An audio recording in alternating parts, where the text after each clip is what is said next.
500 shillings, about $4 US. That's what investigators say it costs to rent a Kenyan to beat up another Kenyan. Not a hired assassin.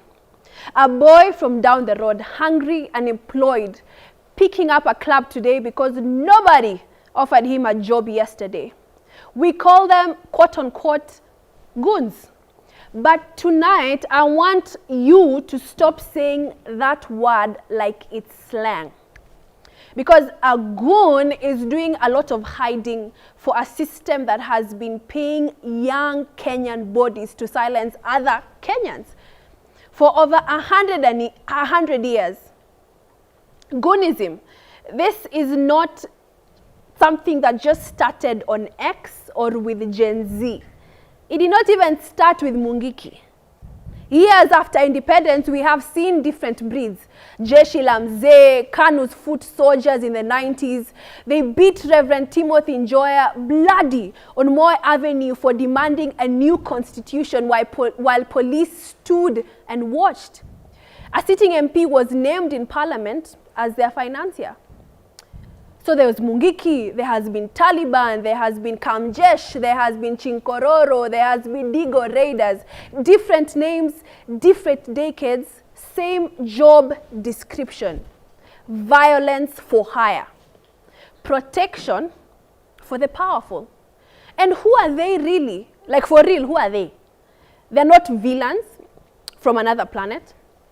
They're us, young, broke, from Githurai, Kondele, Kangemi, Kibra, from CBDs everywhere. The state has failed to build one single youth employment plan.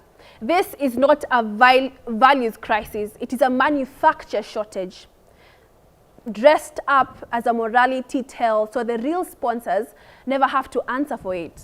So me as Charlotte, I am not here to tell you who's guilty. I'm here to ask the question everybody in power would rather we didn't. So welcome to the Gen Z Manifesto. My name is Charlotte Kibet and I am of course joined by my amazing colleague huko Majibu Kitsao. Karibu sana. Majibu, naona umeng'ara huko sana. Hata tukiongelea topic ya leo, unajua rada iko wapi na goonism in this country. Is it a norm in our country? But so allow me to just pass it over to you. Naona watu wako pia wameng'ara sana. Right? Majibu, video panel wanasemaje kuhusu stuff ya goonism? Nani ni goon? Actually nashangaa sana. So Kenya can comfortably send its troops over 7,000 miles away from Nairobi to Haiti to go and fight criminal gangs in a foreign country, but can't do it at home. Shame on you. If Kenya is a democracy, why do peaceful political gatherings continue to be disrupted by goons? Alafu tuko hapa nje bragging of how successful the multinational security mission was in Haiti. Again, niwaambie, shame on you. Until sahi, no one at the top has been arrested in regards to the chaos. Nani anawaorganize? Who is financing these goons? Mwache kutupima. Kwendeni huko. Tuanze show sasa, nimejam by the way. Show ianze. Welcome to the Gen Z Manifesto. It's another Tuesday. We are live on K24 TV and Kameme TV. Charlotte, ushasema mazee majenzi wamejaa ndani ya studio, watu ambie rada ni gani na story ya goonism. Niko na Scofield John pale kando.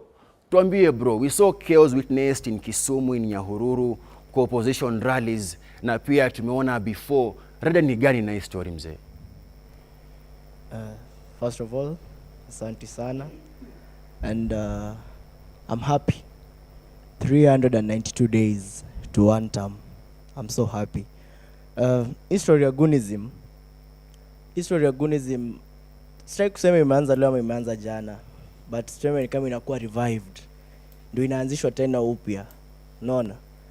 Because why would you want to go and attack peaceful rallies? Yet the government wanna state that these people organizing these rallies, they are agendaless. Hawana manifesto, hawana anything, but why are you interested in disrupting their rallies? Why? Unaona? So ama goons to gava tu inafanya iache mambo mingi na wao. Unaona? Because mbono utoe mse for that 500 bob umempea. Yes. Hiyo 500 bob ndio itakusustain for that period, a day or two. But kutoka hapo je kwenda mbele, how you supposed to survive? Because hii job si kila siku, but how you supposed to survive? Waliwaambia wakishaingia kwa power watawapatia kazi, jobs for the youths. Kazi ndio hizo sasa. Hizo ni stories zilianza kusemwa kitambo, hata tusirudi hapo. Stories za jaba. Si kazi ni kazi. Kazi ni kazi, lakini guni zimzi. Wape kazi hata wafagie barabara. Lakini kuwapea 500 1,000 mnaenda kudisrupt mikutano za watu. Sayadi ya waogopi wanaingia hadi church. Sayadi church wanaingia tu bila uoga yoyote. Safi. Zinacheza hapo director shatoa. But hizo ni cutaways za the events which happened over the weekend. On Sunday, this was Nyahururu. Wanatakiwa mazi. Mnaona, we are seeing what is happening in the country right now. Magari yanakuwa vandalized mainly from the opposition. Mwenye ako na mic sahi, tuambie bro, uliona kenye ili happen in Nyahururu na pia Kisumu kwa rally za Linda Mwananchi over the weekend. What do you have to say? Do you believe the government wakisema that hawahusiki na hizi vitu zote? Good evening, fellow comrades. My name is Mako Abdibrahim, and this is a very serious issue. First of all, many of us, young people, very energetic, very productive, many educated, we find ourselves in this very demeaning, degrading, desperate situations because we have been failed by individuals who are in positions of power at every level of government. Parliament, county governors, senators, we have been failed. And now many of us, including those of us who are in this room and many out there, we are all at a high risk of being used as goons. If you cannot afford food, you cannot afford to go to town. Many young people are walking to town because they cannot afford that 50 bob fare. And people who are living in this kind of situations are vulnerable. They can do anything just to get by. So, and goonism is one of the things that people can find just so that they could eat. It's a very degrading situation. Marco, at this point now, yes. Who do we blame? Is it the government? We can't say it is the government funding the goons because there is no evidence right now. I am getting to that. Now, there are people who have already been contracted to serve as goons, to go and cause chaos. First of all, you should know that your dignity, your rights as a Kenyan have been violated because you are being subjected to a very degrading treatment. You're a very sensible young person. You are strong. You should be serving in different capacity. You belong in the services. You belong in the army, in the security forces, where you should be helping in enhancing national security instead of being reduced to goons to go and disrupt, to go and threaten the life of your fellow comrade who, just like you, is a victim of politics of selfish, politics of corruption. And you cannot be sure who is really hiring these goons. You cannot be certain. People are coming in different factions, 1 term, 2 term. And all of these people, I believe that they are hiring these goons. They are hiring these people to go and disrupt this gathering for their selfish interests. Thank you, Marco. Nikuje kwako hapo mbele. Rebecca Kemunto, you're a lawyer. Yes. Nikuulize. Tumeona hizo events Nyahururu and Kisumu, very unfortunate. If police have intelligence of possible attacks, na ni kweli wanasimanga kuna intelligence, why didn't they secure the areas mapema wakijua kuna goons wanakuja kwa attack? So to answer your question, we are living in a country where we have politically sponsored violence. And that is what it is, yeah? So for example, in Keumbu, as you mentioned, Nyahururu and Kisumu, you realize that even policemen, they stood aside as the goons did what they did, So it's very hard to even tear police at this particular point. That is one. 2, our government has shown us a lot of intimidation. From Sabasaba you could not walk. So for every 1 citizen, there were 3 policemen. And that is the situation that we're actually even anticipating in Olkalau. Everyone is saying we have actually policemen being mobilized to go to Olkalau. I mean, what is that? Intimidation, to say the least. Safi. Hapo mbele, Madam President, utuambie, zinacheza hapo on your screen right now. These are the events which happened in Kisumu on Sunday kwa rally ya Linda Mwananchi. Naona kuna toko na marungu, not in uniform, but wako na polisi. Hii ndo ujinga tulikemea last Tuesday. Bado ndio hao. Again, kwendeni huko. Wako na marungu, mwingine ako na bunduki na pia hana uniform. Na ako na polisi mwenye ako na uniform, ako na kofia, ako na bunduki na kutuna wao hapo. Who are these people? It's a peaceful political gathering. Na kama mlikuwa mnajua kuna intelligence, mlikuwa mnajua kuna chaos erupt za goons, mbona hamkutuma polisi wenu waenda pambane na goons? Madam President, nikiendelea kuongea pia mimi nitakasirika vibaya sana. Hebu tuambie, what's your take on the use of goons ama the goonism culture kudeal na opponents in politics? Asante sana majibu. Naona umejaa ngori, hata si kama Wakenya tumejaa ngori na tumejaa mbaya sana. Kwa majina ni Nyambura Muthoni. Mimi ni msimamizi wa mambo ya masuala ya vijana na wanawake katika secretariat ya Dr. Fred Okengo Matiang'i akiwania urais wa nchi ya Kenya. Nakwambia majibu, it is the first time in history tunaona polisi wana work alongside goons. Na tulianza kuraise hizi issues wakati wa maandamano. Tulikuwa na wewe majibu, tukasema tunakuja hivi tao, tukikuja maandamano pale stadi hapo tunapata vijana wako na rungu na polisi wako kando yao. And that is the least to say that we've been let down by the current government and we are calling them out. Na ndo maana tunasema ni one time. Naona huko kwa streets muuliza vijana mnasema one time, mbona mnasema one time? Mara tunaambiwa tuna agenda, lakini agenda ni hatuwezi kubali a few people what destabilize the peace of this country juu ya manufaa yao.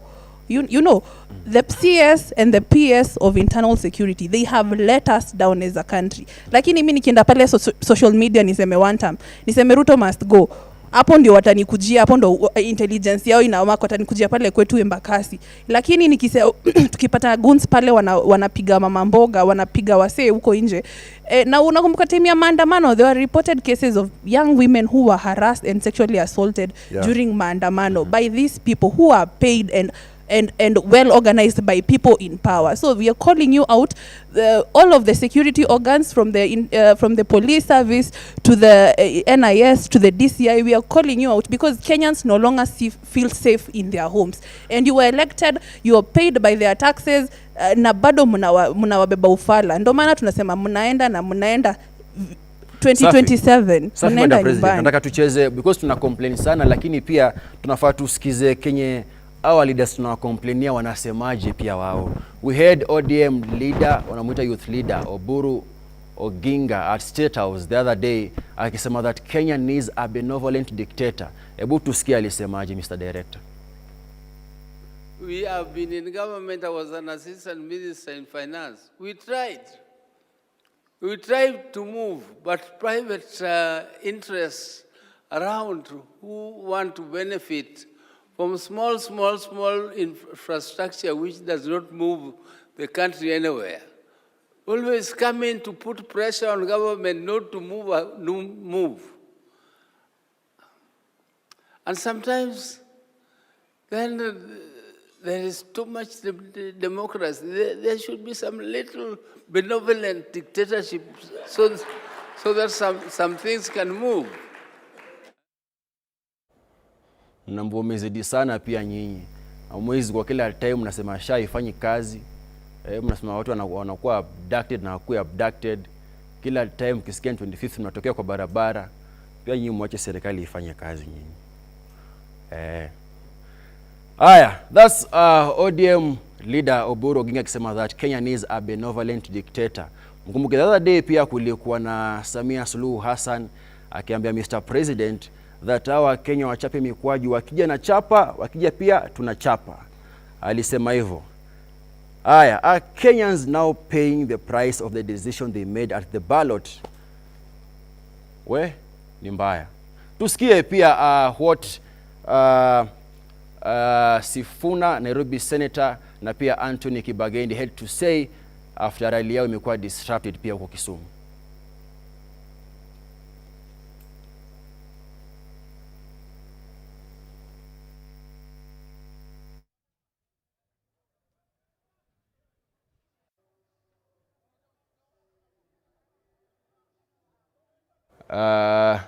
Footage cutaways that what happened.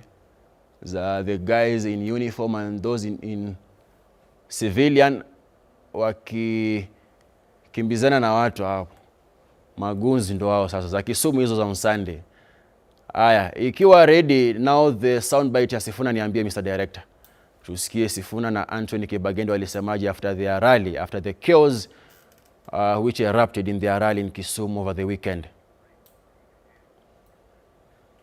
Aya, wakiwa church ndio hiyo inacheza, twende. Attack by the state that has sponsored goons and police officers. And one thing I want to tell William Ruto, we know you cherry pick these police officers who do this work for you. We even know you have picked all Kalenjin police officers from the larger Nairobi County, and they have been brought to Olkalau to cause mayhem. I want to call upon Mount Kenya people. You need to rise up to the occasion. This is the lowest I think we have sunk, that you can carry bows and arrows and pangas openly in public and go and attack people who are essentially just exercising their freedom of assembly and the freedom of worship. So I want to condemn both the incidents in Kisumu, the incidents in Nyahururu. Aya, umasikia pia Kisumu kalinuka. Turudi hapa studio. Umeona what happened. Nikuulize sahi, you've seen the previous sentiments by Oburu, what happened over the weekend. Why should Kenyans believe that future campaigns zitakuwa peaceful? Sahi tuko July maze. Hata hatujafika hata hiyo 2027 yenyewe. Why should we believe that future campaigns will be peaceful? Okay, at first, my name is Francis Munderu, a youth leader from Nakuru County. At first, Majibu, I will not want to give comments on what Oburu said. I told you I was in Nyahururu. And what we saw, we weren't praying for that day for Ruto to go home. What we saw, we were praying for God to take us home safely. Me, I can tell after church, after service, as the leaders were signing the visitors book, there was more than 50 people and 2 police land cruisers. I have even the clips. Wakipea backup hao wase wakamwarushe mawe kwa church. Sisi wase wenye tulikuanga hapo kwa church ni watu 4 peke yake kwa gate ya church. Hao wengine ni wazazi, wamama na watoi. Wase wameanza kurusha mawe kwa church. Na church is a small compound, imagine. Mkienda before hata muone hizo land cruisers za police and everything, kulikuwa na tension. Unajua unaweza ingia place one tu environment imechange, kuna tension. Hiyo tension ilikuwa mkiingia. There was no tension. The church was very peaceful and people were just getting in and out, and even the gate wasn't closed. After the church, that's when they started throwing stones. So we had to wait in the church. You know, imagine mkiwa kwa church, kwa kanisa, where people go to worship God and pray, where Dr. William Ruto was praying before he became president, where other leaders have been praying. Kina Mwangi Kionjori, he was crying in that church, AIPCA Nyahururu Cathedral, before he got elected as an MP. Now, imagine after the church now, we managed to chase away the goons Majibu and get out. After we got out, just few meters, Governor Kangata's vehicle was the first one. It was stoned, hadi karibu windows zote zianguke, na goons wametugoja kwa kona. We managed to get into town. Oh, you can't want to know what happened. So walikuwa wana target normal Kenyans when wamekuja kwa hiyo rally, ama pia mazile magari za nini? At first I think walikuwa na target church na the clergy. Then after the politicians left, the leaders left, at a certain roundabout, they start targeting the leaders, Kina Kibagendi and Kangata. They stoned that vehicle, and then they were unable because the vehicle was at a higher rate. And then I was also feeling sorry for your people, the media people. Imagine someone is on top of a vehicle with a camera, and the stones are raining. Unajua mawe zikinyesha. Huyo msee, how is he sure that he will be able to take the report? We got into the rally. We stayed into the rally. After 5 minutes, Majibu, I can tell you what happened there. You cannot want even to know. The stones zinakam kutoka kwa ofisi ya DC. the rally was kept near deceased office. People are throwing stones from the deceased office, stones. Then people had to run for safety, even the media people. Imagine we are going to put the governor in his vehicles. The driver is shot and the key is not there. How will we run? I saw Kibagendi running for 1 kilometer. Governor Kangata, who his leg was broken the other day, he was running as well. So our country currently where we are not safe. According to those goons, they were paid 300 for them to go and take the deposit of the remaining money, 700, after doing the work that they did. We are not at a safer place. That place has police. The police weren't even, they didn't have an idea of protecting the citizens. That is which is very bad. Zinacheza hapo ni picha za Nyahururu. Za chaos. So kama gari ya governor inakuwa attacked na rushiwa mawe, dereva wa governor anapigwa risasi rubber bullet kwa kifua. Naoni mtu mwenye ako na bodyguard, ako na security. What of the normal Kenyan mwenye ameenda kwa hiyo rally? Wengine walikuwa nenda na watoto. Wamebeba watoto kwa mgongo. I hope wenye wanatumika pia mnatumika tu sahi, but mjue decision mna make the ballot. Sahi hata tuwezi walaumu by the way. Sasa kama sina kazi. Ni sawa. Nenda kuna mic side nyingine. Yes chief, umeona kenye ime happen. Watu wanakuwa attacked in church. Gari ya governor inakuwa attacked, dereva wake anakuwa injured na rubber bullet. Na ujue yani mnakujua mpaka kwa kanisa. Are Kenyans really safe? Mahali tuko sahi. Thank you. My name is Kiplagat Babu Menjo, born and raised in Cherangani and also incoming member of Parliament Cherangani. First and foremost, it's very unfortunate that we are here as a country where people are mobilizing youths so that they can push for goons to attack people at church and all over the country.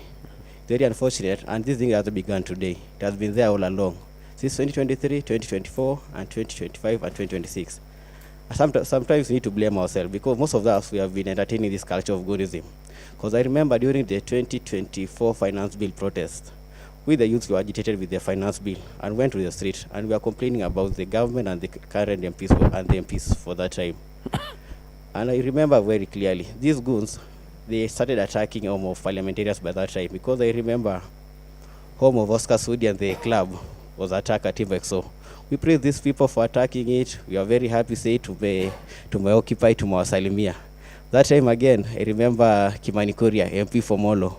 Also, his home was attacked. I remember his chicken farm that contained 10,000 chicken was burned down, completely down. It was completely destroyed. His house was also burned down. We, the young people, by that time, we were spreading hashtag on social media, Twitter, TikTok, everyone saying that tomorrow, what. We are very happy by the actions. And then the MP for Kieni, Wainaina, his supermarkets was destroyed. They were looted. They looted everything and they burned. I remember the Chieni supermarket in Nyeri. They looted everything. They totally robbed everything. I remember the Chieni in Nanyuki. Everything was stolen. After they finished stealing everything, they decided to burn it down. The Chieni supermarket in Chaka, they also looted everything. Also, I remember recently the 2025 protest when you are demonstrating about the fuel crisis. The MP for Chesumei, Lori, was burned down completely, that trailer.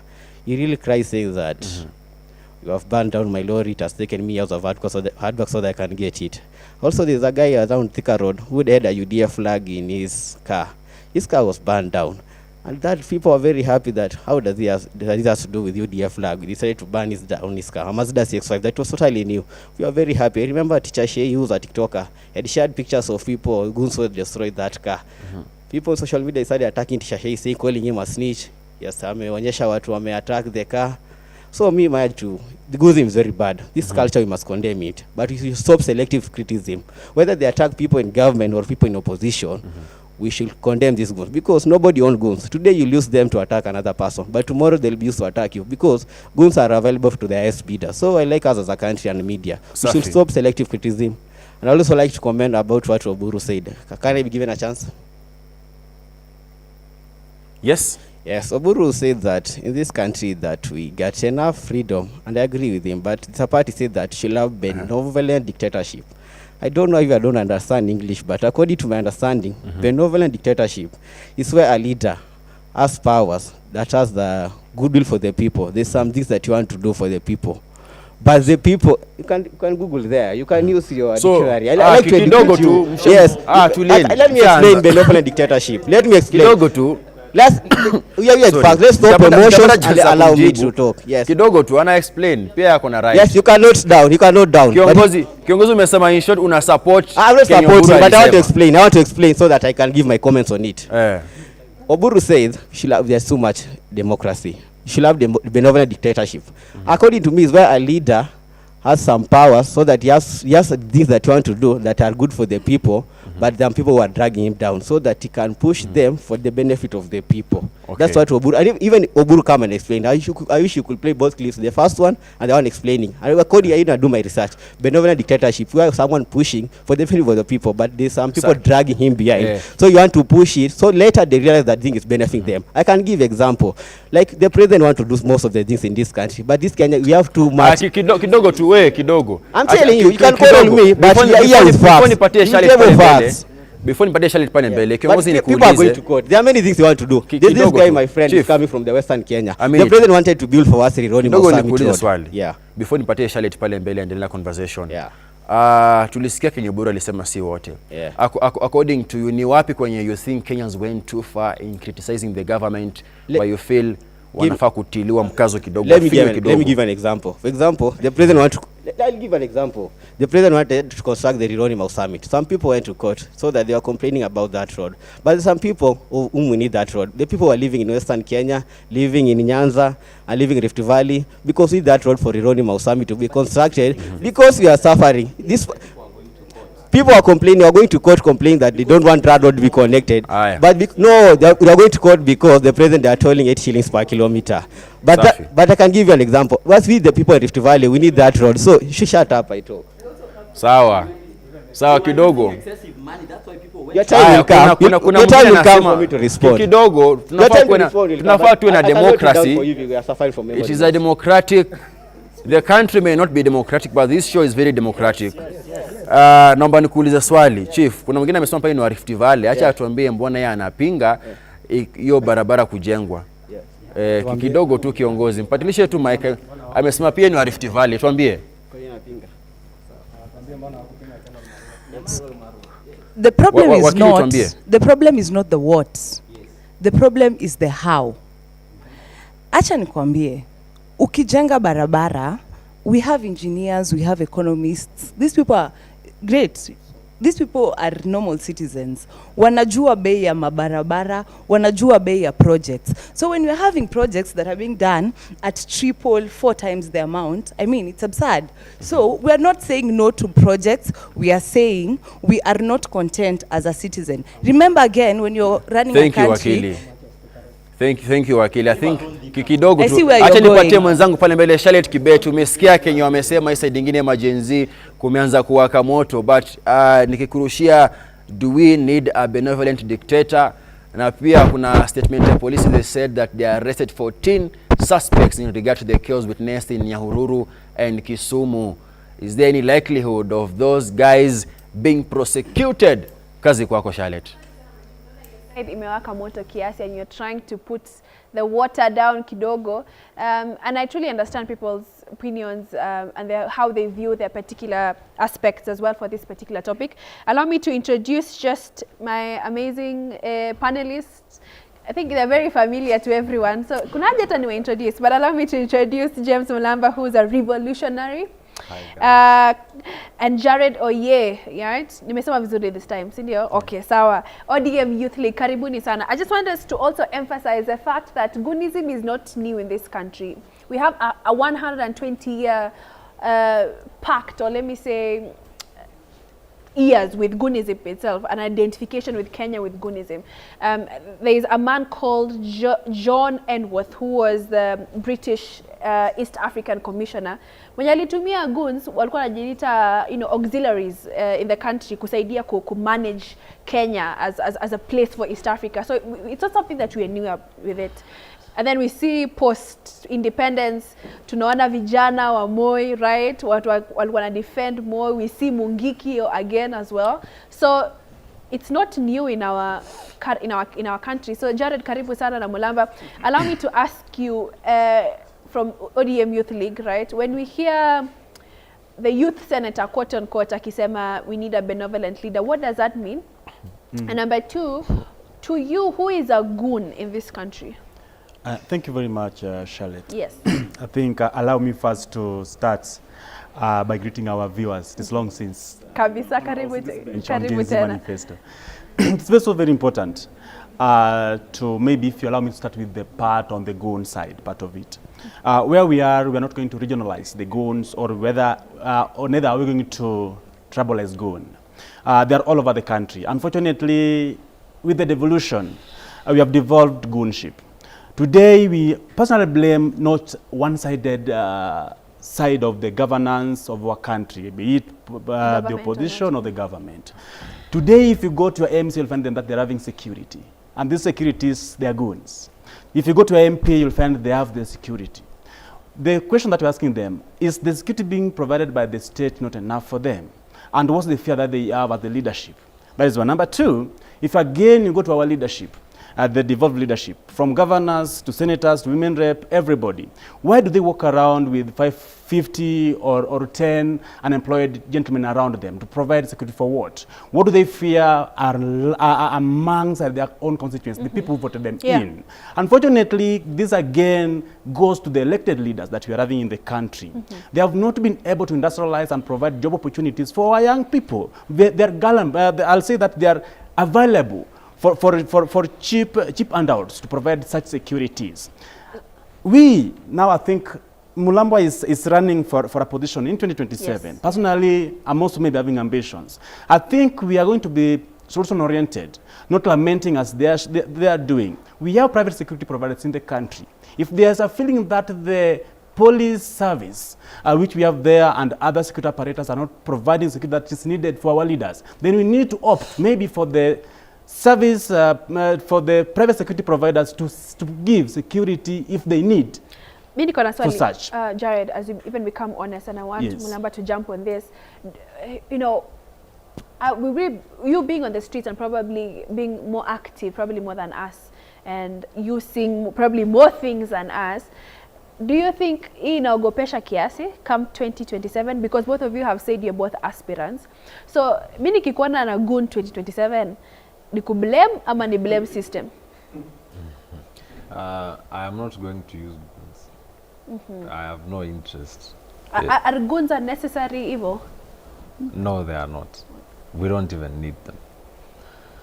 The goon question is coming up because we have entrenched, regularized and normalized the use of and the misuse of young people in politics to provide security, as they say, and to intimidate, harass and brutalize our opponents.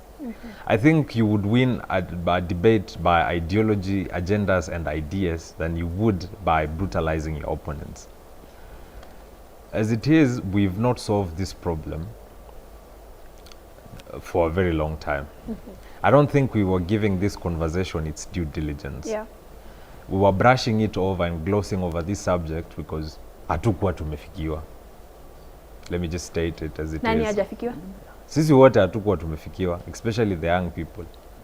In terms of what? When we went to the streets, before we went to the streets, hakukuwa na watu rika yangu wengi walikuwa wana demonize the goon situation we have in Kenya. Lakini tulifikiwa. So tukaenda streets, tukatumiwa goons. Tukarealize, oh, wait a minute. It is this bad. Tunaweza pigwa hivi. Imagine. Tunaweza kuwa tuko kwa street, tunasema Lagat must go, must resign. Alafu kuna mtu amelipwa anasema must come. Kumbe inaweza kuwa noma. So we voiced our frustration and decried the goons menace in Kenya. Yeah. Watu walikuwa wamekaa nyumbani, mtu hajaipigwa na goon. Hajaikuwa harassed na goon. Hata tujawaona. Nasema sasa mtu mwenye ako nyumbani hajaiona goon, hajaipigwa na goon. Alikuwa anashindwa, vijana wanasema nini? Kwani goon ni nani? Mimi sijaipatana na goon. Mimi najua tu kupanga laini, kupewa 200 niende nyumbani. Na ikikuwa mzuri sana nipigwe 500 ya jirongo. Kabisa. Hawa wanasema nini? Napenda mwenye uongelea 500. Mimi nataka kujua goons wanalipanga ngapi averagely, because as I googled and I researched, I say it's either 500 bob. How much? 300. I will not comment on that because Okay. I We just want James to is know not a how goon. much. James doesn't- how would Like- how would No, you it's not a even goon. know? No, like, Unless you're a goon, you give us. let me Unless you have friends who are goons. Let me emphasize. Unless you're a goon. Let me emphasize, everyone. I think all of us kama nyinyi mumeenda most rally, so you know sometimes on the groups, some I think had already admitted to us that wamekuwa kwa hizo WhatsApp groups wameona. So umesema 300 500. 300 then 500 later. Sawa. We'll get back to you guys. So as I was saying, I want you just to hold that thought kidogo. Jared, I know it's a bit burning, but we're coming back to this particular panel as well. For those who are watching at home, tafadhalini, we want to hear your feedback back at home. Nani ni goon? What are goons? You know, and is goonism the face of dictatorship sahi as a country? So wale ambao wana watch nyumbani, jamani, fikiria hiyo 500 ni worth it wewe kuchukua kiboko, kuumiza mtu mwingine hadi mwingine wanakufa jamani. So see you all shortly after this break here on Gen Z Manifesto.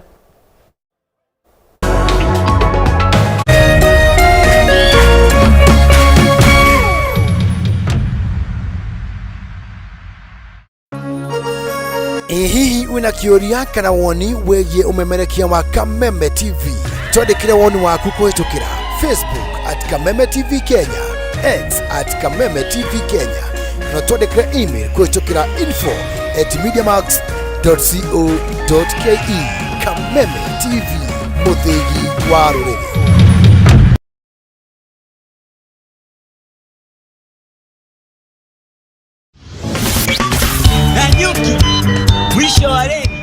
Adwonyoba Mwago Orihaha Saturday 18th July. You better be ready. Amutura Kurehera Gomo Festivals, one like no other. Nikoria the Cedar Mall Nanyuki Dirikana. It's a weekend. Imagine Mogiri road trip na vibes Sien Nanyuki Naketoni Young, John Bogwa, John Jagi Kariuki Wake Arutara 90K. Washuka wa Musheru, DJ Dibu, DJ Ricky Way na DJ Makdi Makarudhea Midhuiregeta. Kogora ticket yako hihinya star 826 star 72 hash. Single ticket ni 1500. Ticket na bus fare to and from Nairobi ni shilingi girida tu peke yake. Group of 5 6500. Doge tukirego tiwo Nairobi we formless. Jaza basi twende Nanyuki. Powered by Media Max Waves.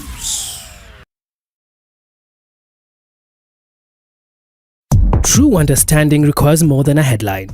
The People Daily app delivers our trusted in-depth journalism directly to you. Get comprehensive reporting, insightful political analyses and special features optimized for your life on the go. Get the stories that deserve your attention wherever you are. The People Daily app. News that moves with you.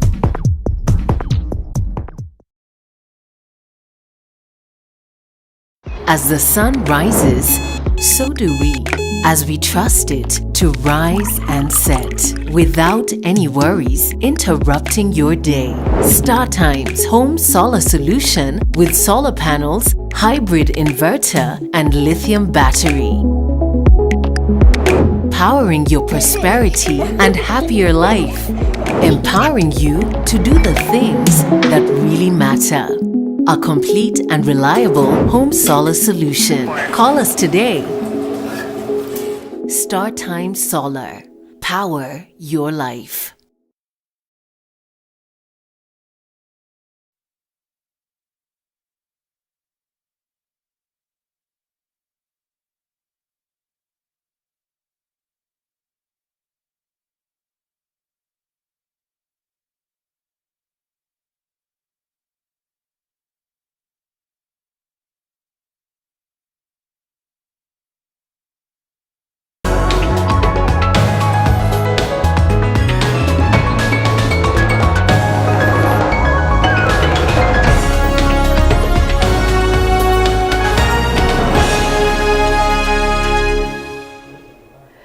Welcome back to the Gen Z Manifesto hapa ambao kumewaka moto kidogo, but I assure you we are going to create solutions for this country, not only as the young people wenye ambao wanasema wanatumika kama goons, but pia wale solution makers, as my panelist here Jared amesema hawatatumia goons for their politics. Na tunawaona ikifika time yenu jamani.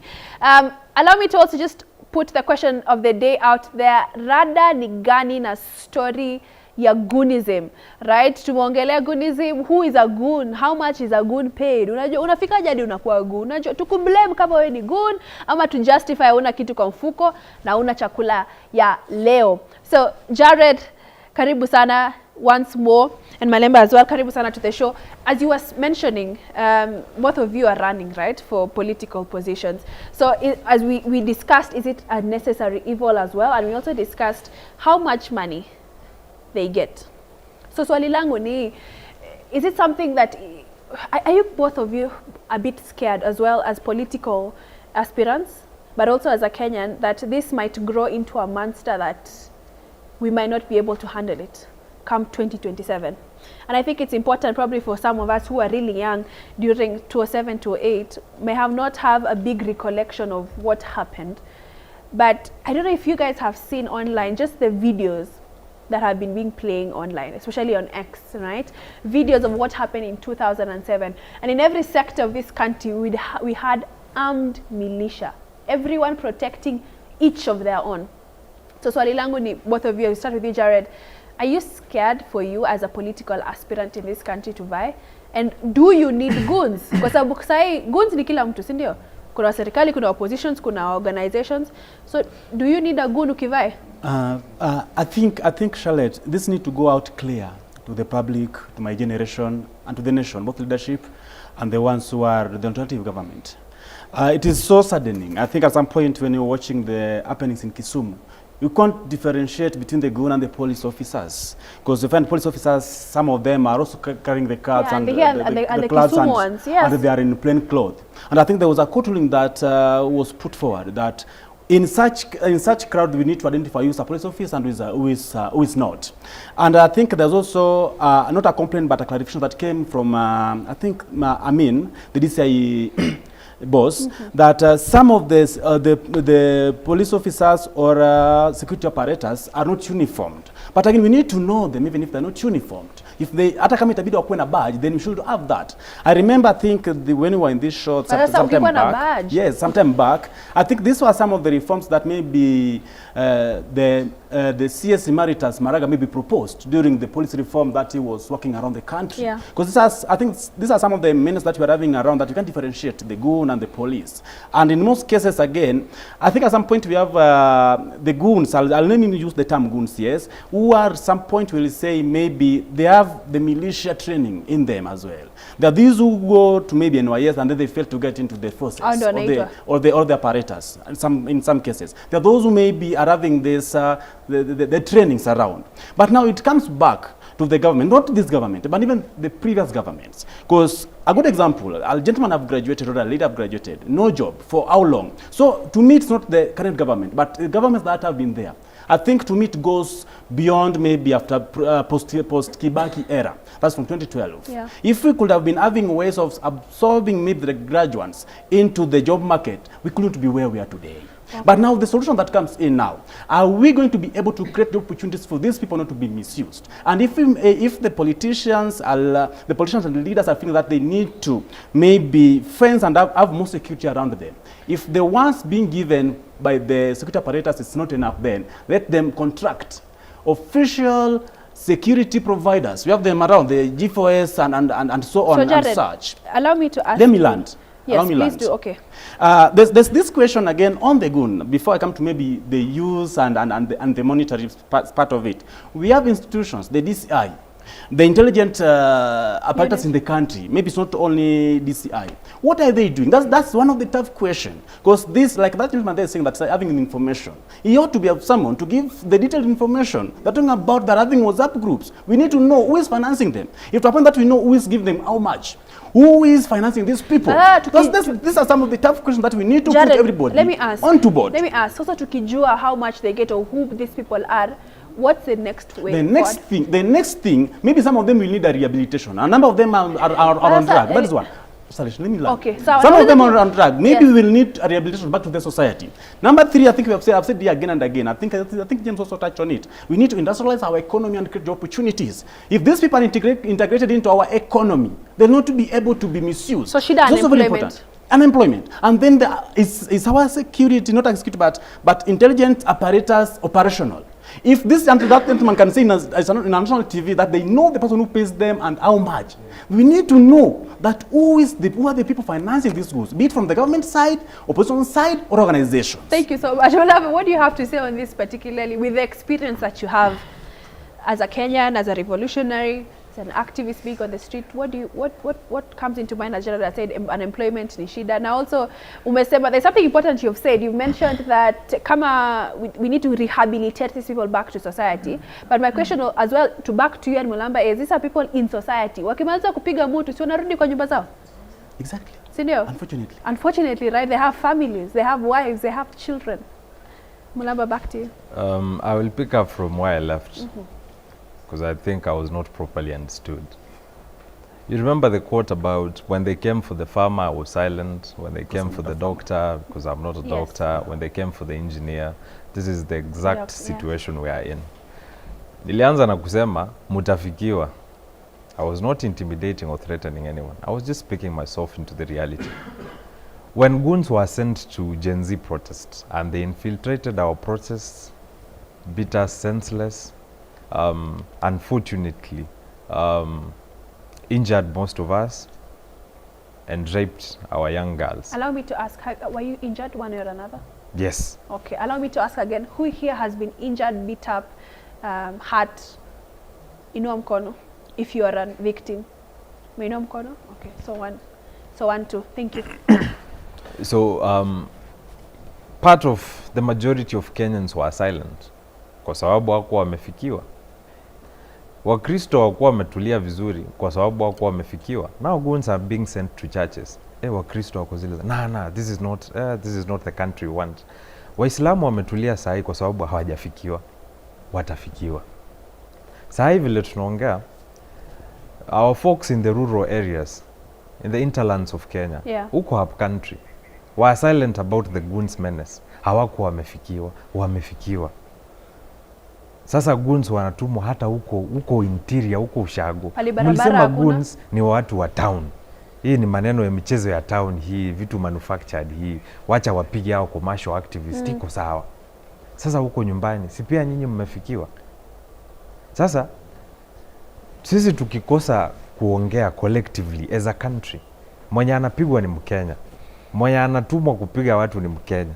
Mwenye analipa watu wakuje kupigana ni Mkenya. Let us localize this problem. It's a Kenyan problem. Tukikosa kuongea kama wa Kenya, mkumbuke hata wewe mwenye hujafikiwa utafikiwa. Sasa usingoje ufikiwe ndio sasa useme hii kitu ni mbaya. We were discussing with Jared hapa tukiwa break and he mentioned something. Ambulance ikipita kwa mtaa yako na wewe hauna mtu mgonjwa na wewe si mgonjwa, that's unnecessary noise. Lakini wakati inakuja kwenu, imekuja hapo kwenu sasa kuchukua relative wako, kuchukua wewe, sasa ndio una realize this is necessary noise. Tumangoja hii ambulance ikuje, tumepiga St John's wamesema zao ziko busy. Tumepiga Mama Lucy wamesema hawana ambulance hai. Ile yenye imekuja hata kama itakuja 5 hours later, manze asanteni kwa kukuja. Please pigeni kelele yote mnataka. Tulitaka sana ambulance. So we can't afford to be silent on the goons menace in this country because one way or another utafikiwa. And as I get to the core of this subject, I think we are romanticizing the goon issue by referring to goons as goons. We are not even supposed to call them goons. These guys are terrorists. They are thugs. They are hooligans. They are armed robbers. And they are everything vile. They are every vile word in this country. And they are criminals. And they are treasonous criminals. They are actually anarchists. There is just no way. So, a Kenyan who has a sober mind would take 500 shillings to beat, brutalize, rape, maim, injure, and kill a fellow citizen. It just doesn't make sense unless you are a terrorist, unless you are a criminal, unless you are a hooligan, unless you've suspended your thinking. And I need to remind politicians that you cannot buy a goon. You can only hire one. You can only rent one. And they are very cheap.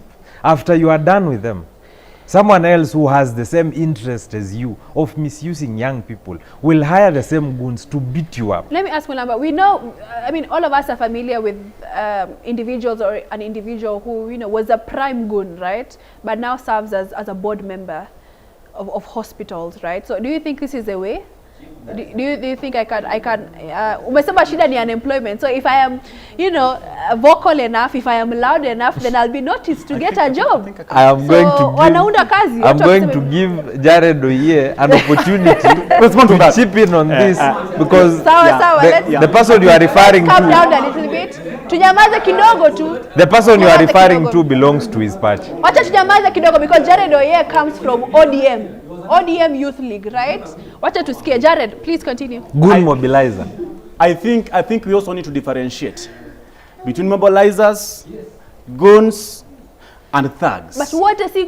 Sasa ndo mimi nakujibu. Okay. Sasa mimi ndo nakujibu. Sawa. Acha Mwanzo kabisa, the gentleman that maybe you want to refer to is someone who have had his story outside here. Who he was and how he is today. Yes. There's a point I say that we can reintegrate these people back into the society. If today Calvin Sokoth Gaucho is useful to Mama Lucy Hospital, at least he's connecting the masses and society outside the hospital to the board and the hospital management and operations. I think that's something we need to applaud. If we can have such people transformed and integrated into the society, it will be very meaningful and contribute meaningfully onto our society. Do you think he's transformed? Exactly. And what I'm saying and what I believe in. Because Gaucho himself, I'll quote him because he have said this in podcasts and in media, that he was a bad boy then. He was a bad boy then. Let me say, as you want to use that part, that term, former goon then. If he transformed and changed, just like Christians people do, but let me salvation. Let me ask Jared. Allow me to just ask this, right? He got there by his popularity of quote-unquote goonism. No. The Calvin's Gaucho ran for Landimawe MCA in 2022. He was cleared by EICC and all other institutions that clear candidates. He was clean. That's why I think he was clear to run for that position. You get? It's okay. This was a typical example of maybe how people can transform back into society to be very meaningful individuals in our country. There's a point there, Charlotte, that I think was burning me. That was the 14 members, the 14 people who were arrested. To me, I think that's a very little minimal number. That is very insignificant. The people who have been seeing around, the thuggery, the people who have been moving around are so many. Their faces are all over on our cameras. Yes. Their numbers and their relatives are known all over the country. 14, I think, is very minimal. And this is one of the tough questions. If you leave alone the goon part of it, that's the other day, I think, the one that happened in Westlands. When the gentleman went in there and harassed those who are having their time. Yeah, if you can remember. So it is only on goon. I think it's like a yardstick on our security where we are as a nation. Our security personnel need to step up to the role. I think the first thing they need to do that is very patriotic is just protect our nation and our citizens. Some of us are armless. We don't have any other way to protect ourselves if they can protect us. And I think that's why it also will come in that if the state will not protect me, I'll have to protect myself. And this gives us and leaves us with big question. Are we going to go the Haiti way? There were policemen went to Haiti to benchmark how maybe a nation runs off from the grail of the nationhood. I'm pretty sure that we can't allow ourselves to lose who we are as a country. It will be so unfortunate for us. Of course, I totally agree. I don't think anyone has an idea, or a sane person will not have an idea of wanting their country to go into anarchy, right? We want to have a system that works for everyone. Upite kwa barabara, mimi kama mwanamke nisiogope kuna mtu atanishika. Unajua kuna mtu atani pull kando. Mulama, you were saying you wanted to jump on this particular Let me address myself to the zero wisdom of being a goon. Rudia hiyo tena. The zero wisdom of being a goon. Okay. So Charlotte, I'll pay you 500 shillings today to attack Jared and to harass his political campaigners and strategists. His family. And his family. Yeah. And then I am putting you at a risk. The risk of death. You could be beaten by a mob justice. The risk of injury. The risk of property loss. Wale wenye tulishika hapa CBD, walirudi nyumbani na pikipiki kweli? Hawakurudi nazo. Walirudi nazo? Zingine za loan, zingine za tajiri wako. Sasa utaenda kumwambia pikipiki yako mdosi ilichomwa nikifanya nini? And there is the risk of long-term cost. Because these guys are jeopardizing their good records with the state. Leo wanakutumia, wako na furaha na wewe, wako sawa na wewe. Lakini kesho ukiendea certificate of good conduct, na tulikushika, sisi ambao tulikutuma, tuko kwa serikali kwa mfano, tukakutumia vibaya, sisi ndio utakujia good conduct kwetu. Na sisi ndio tumekupeleka kotini na tukakufunga mwaka moja. Sasa sisi tutakupea good conduct? Haiwezekani. Sisi ambao tunakutumia vibaya leo hii ndio utakuja kutuomba kazi kesho. Labda kesho utakuwa umepiga luku yako safi. Utakuja kuniomba kazi mimi after nimekutumia kama goon. Yeah. A week ago, 2 months ago, a year ago. Mimi nitakupea hiyo kazi. Alafu these guys are forgetting that short-term gains are ephemeral. They are fleeting. They are transient. Kama niko na fuliza, kama niko hapo sina chakula leo jioni, nitafikiria ka short term. See, we are having this problem, especially it's more pronounced right now because we have a youth bulge in this country. Yes. And unemployment is really a mess. And it is put all of us in a difficult and in a difficult situation, to say the least. But that is not a license or legitimization for you to become a good. That is not the only option on the table. Bana hata eri upige mjengo, eri uuze mahindi, eri hata uuze maji, uuza na mkokoteni, eri hata uoshe vyombo kwa hoteli kuliko kukua gun. And I'll get to the solutions later. But as of now, I think we've had this problem subsist for all this while. Because as a country, we've not paid due diligence to this conversation. Hatujajiita kamkutano tujiulize what is a better way forward. But let me ask, right? Because you've again, I repeat this, Goonism is not a new thing in our country. We have 120 years history with Goonism in our country, all the way from 1846, guys. Hadi saa hii, jamani. You know, it's quite a disgrace that we still do that from the 1800s to now to the 21st century. I think that's very odd and very weird as well. But saa hii ni kama kila mtu anahitaji goon. Watu wakisema ni serikali iko na goon, pia opposition iko na goon. I remember in 2025 when people were going to the streets, even young people had to hire goons for themselves. Nelson to be protected on the streets. Nelson Koech, the Belgut MP, said, sisi kila mtu kwa viongozi tuko na goons. I think that is the most honest statement I have heard from a politician for a very long time. Wachana hata na truthful man. That is as truthful as it can be. Absolutely. So, how did we get here? Nataka hiyo swali ambalo and how can we get ourselves out of this particular situation? So swali langu ni majibu, allow us to throw this majibu to ski audience and then we'll just come back to us as well so that you can give your comments on that. Majibu, watu wako wanasema aje, na Mulamba ameuliza swali important, how did we get here, how do we get out from it? Kuna way uko mbele, and I'm serious, I'm really concerned come 2027 because if we are joking with this matter now, 2027 is going to be highlighted in a manner probably we might never have seen in this country. So, jamani, nikikuuliza majibu on your side, what are people saying particularly on Goonism and how do we get out from here? Or do we blame unemployment ama tumbo lazima ishibe? Thank you, Charlotte. But before niingie studio, kuna nitauliza swali pia home. Convoy inaendelea ndani ya studio na pia kule mtaani. Na mbwa pale social media kumechemuka mbaya. Haya, comments ndio hizo. Bwana director niekewa Kwanza tuliuliza swali, rada ni gani na story ya Goonism? Rada ni gani na story ya Goonism? Wacha tusikie Nyakomo wanasemaje pia wao. Maxi from Nairobi saying there is nothing at all Oburu and the entire family Linda Ground is telling us because even all demonstrations have been happening. They are paying money to people of Kisumu so that they cannot come out at the day of maandamano, and we should not take into danger and corruption because of their own interests. Ayoni Monyamaksi from Nairobi. Collins Ruto from Kachibora, Cherangani, anasema from my observations and personal experience, it seems that many of these goons are organized to serve the interests of specific politicians. For example, when two politicians are competing for the same seat and enjoy almost equal support, let's say 50% versus 40%, the one who appears to be trailing may organize groups of goons to intimidate opponents or project an image of strength. Monia Collins anasema pia opponents wanaweza kuwa wana organize chaos. Next, anasema the electric light did not come from continuous improvement of candles. Overhaul the rogue system. Anasema safisha wote kabisa. Mwingine anasema it's about time we stop calling them goons and start addressing them by their deserved title, state-sponsored militia. Law.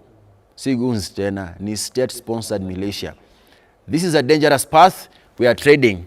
Man Hoggins from Ongata, Rongai. Tumekusikia bana Hoggins mazee. Anasema tusiwaite goons, tuwaite state-sponsored militia. Through the studio, we have Stella Cherop. Recently, tumekuwa na the calls for benevolent dictatorship. Alafu, almost immediately, tunaanza kuona goons waki-attack innocent Kenyans hadi kwa church, waki-attack opponents. Hiyo ndio Kenya tulikuwa tunaambiwa. Thank you so much. First of all, I want to say this. From a scholarly perspective, we need to understand that the state has monopoly over violence. And therefore, when you see these goons, these state-sponsored militias, as some call them, it is because they have been approved. And that is why you'd see some of the security sector players working alongside them. Now, to your question, we need to understand something. This issue is two-pronged. One, because of the politics of patronage. Patronage in that people who do not deserve, people who should not be holding positions are given. And as a result, they bring chaos in whatever system there is, be it in the finance, education, health sector, etc. And that now causes a blundering effect whereby things don't work, and as a result, people are stressed, people don't have jobs, hence creating the positions of goons. Now, when we have goons, we now have the political economy of impunity. What is political economy of impunity? You see, those now who are in power, in whatever positions, be it in the parastatals, in the government itself, they want to secure and protect their positions of power. So what do? They decide to hire goons. And you know, because the goon networks, they are funded informally. When it comes to prosecution is not done at the state level, at the sponsor level. It is done at the individual level of the goon. So therefore, you cannot jail away goonism. So what is happening in the country is that it is much cheaper to hire violence than lose power. And I think that is what is happening in the state. Those who are in power are seeing, even if we send goons, that one person can be sacrificed. But me, if I leave this seat, it is too expensive. So I think we need to throw back. So are you simply saying that goonism is a way of maintaining power? Yes, absolutely. Absolutely. Goonism is a way of maintaining power. And that is why I'm saying the solution is only for prosecution to be done at the sponsorship level, not the individual goon level. Safi. Thank you. Aya, nikuje kwako chief. Kuna issue imekuja hapo. Na unasema, okay, I think tukikuja kwa issue ya goons, kuna mobilization kwanza. Inafanyika, wanakuwa transported kwa ile spot wanafaa wapelekwe. Kuna kulipwa pia, kama kuna kulipwa sijui ni pesa ngapi wagawane hiyo pesa yote. Alafu baada serikali inakuja inasema that they still need to do investigations. Sijui nini. Kwanza nikuulize, who benefits when peaceful political gatherings are infiltrated by goons? Okay, thank you. First, before I answer your question, Charlotte started saying that we should accept people's view. But we won't come here on a national television and accept stupid views from people. There's no way you'll come on a national television and defend goonism. We saw the other day in Nyahururu, Governor Kangata was almost killed by goons. And now these goons, they have upgraded their game. They are no longer carrying stones. They are now carrying arrows on broad daylight. And we have someone here coming to tell us that Goonism is acceptable, and when we try to ask him, he's telling us about Thika Road. That is stupidity of the highest level. And now, Sawa. oh, there's someone who's defending Goonism here. This man is defending Goonism. Pia yuko na chance ya kusema Kenya anasema pia yeye. No, that is liquid intelligence. Aya, malizia chief. Now, and you see, this nation will go into dogs. You see countries like Haiti, it started like that. Countries like Nigeria. Do you know, but you shut up when I'm speaking, bro. You see. Aya, malizia. Chief, tunakuja kwako sasa. In some countries like Nigeria, you see, in some countries like Nigeria, there's some countries that you cannot do anything before you hire the goons, because they must protect your thing. And this is where Kenya is heading to. And if the government does not intervene on this issue, we will be into dogs. And let me tell you, Goonism is not, it is even in high school. On Sunday, Jomo Kenyatta boys, they banned the whole high school, and the police are saying that they overwhelmed the police. Now tell me, if high school kids are overwhelming the police, what about if they come out here? These are the goons that we are going to have. Safi chief, kuna kiongozi hajaongea hapa my brother. Tumeona whatever has been happening over the weekend mpaka saa hii. Do you trust the police to conduct investigations? Wanasema 14 have been arrested. Lakini mpaka saa hii no one at the top leadership has been arrested mpaka saa hii in connection to the chaos witnessed on Sunday. Na lazima kuna financials wa hawa goons, tuongee tu kweli bana. Kuna watu wanawalipa watu. Mbona tujiona mtu hata mmoja? Wenye wameshika wote ni wale vijana pale mtaani. Thank you. Ledama Oleuno from Kilgoris, Narok County. Concerning the events of Sunday, first I'd like to agree with you that Goonism culture should never be accepted in this country, in whatever form, whether you are supporting 4-term, 2-term, 1-term, or whichever political discourse. Because one, Goonism will not favor. It will favor you today, but it will not favor you tomorrow. And to be honest, I have to say this, that the police have to up their game. I would like to agree with whatever Jared had said, that the 14 people who were arrested in connection to goons is a limited number. In reference to the numbers they come publicly to do whatever they are doing. I would like to say that the police still need to up their game, to bring them to book, and to go along in making sure that the financials are also brought to book. Kiongozi, we saw police escorting some of these guys who are not in uniform. Do you still trust the same police force to conduct the same investigations and bring to book those who are allegedly working with them? I say I still trust the police because the president himself pronounced himself last month and directing the cabinet secretary Kipchumba Murkomen in charge of interior to take or to deal with the goon situation in the country. So I still have belief that the police, with the directions from the president, will still have the opportunity to deal with this issue. And let me give you history. Briefly too. Let me give you a small history. 10 seconds, The Mungiki in the central Kenya and Nairobi. There was Sungu in western or in Nyanza. There were others in the coastal part of Kenya. The country then felt like it will never come to pass. But it came to pass because the government took its position. And I still believe that the current government will still take its position and make sure that this culture will come to an end. Safi Mr. Ledama na sio Lekina. Niko na mwenzako hapa anaitwa Andrew Kandie from Baringo. Gen Z ni show ya kila mtu regardless of the place you're coming from. Hii ni show ya kila mtu mazee. Nikuulize, mwenzako amesema that he still trusts the government to conduct investigations to bring to book all the guys who are allegedly financing these chaos, kulipa wa goons. Unawaamini? Ama do you concur with whatever he's saying? Thank you very much. As you rightfully said, my name is Andrew Kandie from Baringo County, Kabartonjo. So I want to agree with my friend Ledama that the government has a lot to do concerning Goonism. I believe the government has the jurisdiction to end Goonism, and I trust the government on the same, because where I come from, when this government took over, there was the issue of banditry. We cried for so many years. It's 3 years down the line. the issue of banditry is neutralized. So I trust this same government to end goonism. Yes, I trust. And actually, for your information, Kemunto, for your information, I am just from, see, let me finish.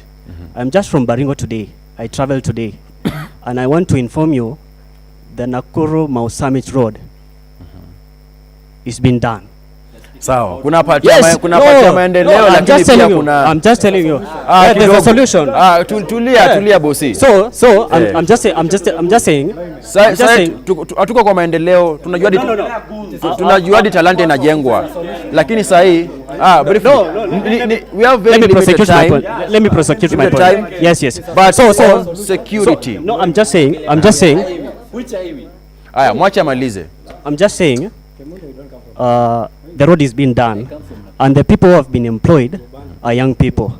These young people, instead, they would have been in goonism. That's what I'm saying. Aya, safi. Aya, tunamalizia but ingependa kupatia chance watu watatu at least. Hapo Madam President na hapo kando tukimalizia. Sawa.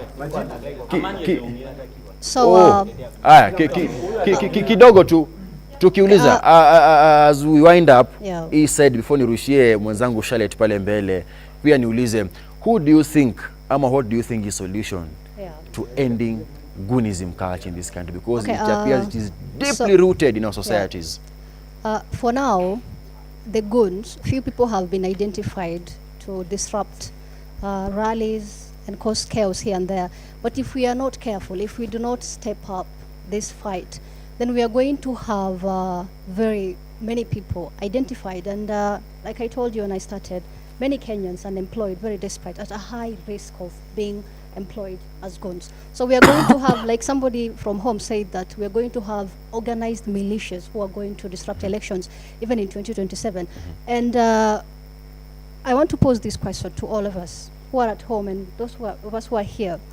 Do you, in fact, believe that all these factions, the one-term, two-term, are in fact staging some of these goons to disrupt their political rallies? Because because I really believe so, because the kind of politics that we have is manipulation. It's a mind game. Someone can disrupt their rallies to draw attention of the country.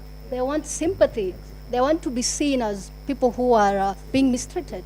So fellow Kenyans, you should not get lost in this slogan of two-term, one-term. And some of these rallies are not serving you. These are elected members of parliament, senators who should be sitting in parliament, who should be summoning all of these officers. Scofield, request muulize swali moja na kuna solution hapo mbele. Kindly, kuna swali amepose, naomba atujibu tu kindly. Just a point. Hapo mbele kiongozi. Kuna swali request muuliza tupatie solution. Who do you think, because police wamesema wanafanya investigations when yamekuwa arrested, lakini you don't believe the police in conducting investigations, proper investigations, who do you think then is suitable enough kumaliza goonism in this country? Let me say this. I believe in one person. I don't know him personally or anything, but there's this one person. You know, they say history is permanent, but power is temporary. Dr. Okengo Fred Matiang'i, when that guy was in government, or in all his departments, that guy did exemplary well. Safi. And I believe kuna jamaa director, kuna jamaa naambua hata hajaongea. Haya. Kiongozi, hebu mpatie microphone aongee, tuambie tukimalizia show. Briefly too. Thank you. Thank you so much. My name is Amani Joshua, and directly answering your question, it's so unfortunate to see our country being leveraged in a state of a balangewa. These are political animals. The government, there is no way the goons can be masquerading under the government machineries, and they are just watching. The issue of goons, the political elites have exploited or are exploiting the what you call economic disparitions in such a way that they are taking advantage of unemployed youths and for cheaper and they are taking advantage of unemployed youth for cheaper for cheaper political intimidations Safi, and kiongozi. political violence. Safi. Asante bwana. Ama 10 seconds basi umalize. Na mbona nafaa kufunga hii side. Nafaa kumalizia hii side yangu. Nafaa kumalizia but mpatie 10 seconds amalizie point yake. 10 seconds amalizie Amani. Tuambie Amani. Thank you so much. The government is actually shifting from what you call a diplomacy to what you call political bravado. That's why you know, political bravado is there whereby someone is coming to the public to chest his stamp. That's why they are using goons. Safi. They are using goons. These are the state sponsored militia. Aya, na mbona nafaa kurushia Charlotte ile side nyingine. Maswali ni mengi mazee kushinda majibu. Charlotte, just for 10 seconds. Lakini nafaa kumalizia show saa hii mazee. Kamera yangu ni gani director? Ni hii ama ni hii? 10 seconds. Lakini niwaambie kitu bana. As much as tuna complain na history ya goons. Goons si atu wameimportiwa from a different country. Ni watu tunaishi nao. Ni mabrother zetu, ni cousins zetu na ni wase tuko nao pale mtaa. Hatuwezi walaumu juu hakuna jobs. Hatuwezi walaumu entirely juu pia hakuna kazi. Juu sahi pia pale TikTok ukiangalia our sisters lazima wauze paka ndo wapate masimba. I hope you understand what I'm saying. Hakuna jobs. Vijana pia lazima goons wapate kitu kidogo ndo pia wapate kitu kidogo bana ya kujisupport. Lakini I hope as much as mnachukua hiyo do pia ikifika ni kwa ballot, please make the right decision. I hope mko kadi. Until next time, my name is Majibu Kisao. Nafunga hii side yangu lakini pia napatia mwenzangu Charlotte Kibet atumalize ile side nyingine. SK. Asante sana Majibu. Hadi nimesikia joto. Hata sijui nitoe hii jamani, sijui niseme aje. Na najua hii topic ni difficult. Na tusione hapa mtu anaenda kuwa goon. Unajua next time. Jaya, last statements from both of you of what you've heard hapa.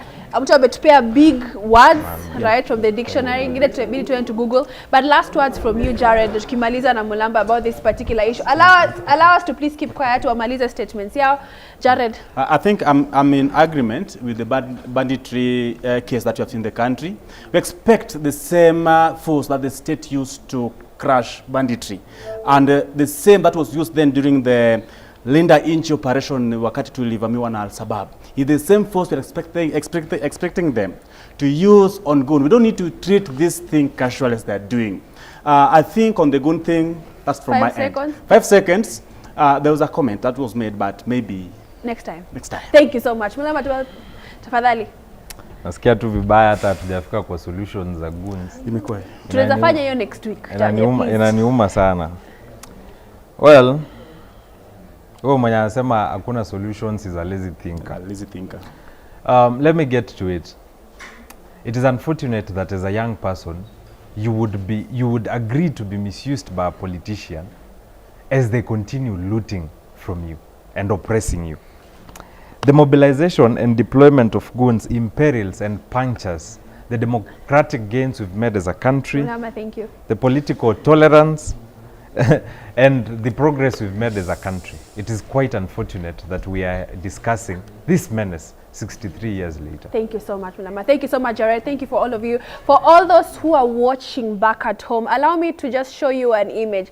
Hii ni yangu ya pikipiki, but watu wakitembea hivi town, right? 2027, this is the image you will be seeing. Ukipanga laini, how scary is this?